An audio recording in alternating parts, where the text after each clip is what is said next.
নমস্কার বন্ধুরা, আমি আজকে এক নতুন পর্ব নিয়ে এসেছি। আশা করি তোমাদের ভালো লাগবে।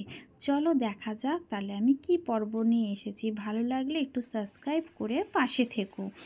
বাড়িতে অনেকেরই কলা আনলে কলা কেউ খেতে চায়, কেউ খেতে চায় না, কারো ভালো লাগে না।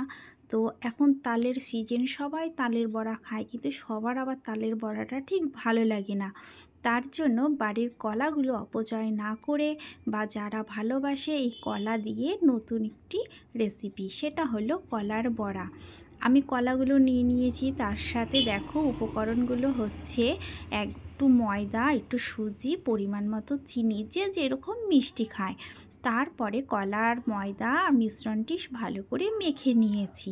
তারপরে মাখার পরে কড়াইতে তেল গরম করে সেইগুলো আমি বড়া ভেজে নিয়েছি। তো বড়াগুলো ভাজা হয়ে যাচ্ছে আস্তে আস্তে, এইভাবে আমি সব বড়াগুলো ভেজে নিয়েছি।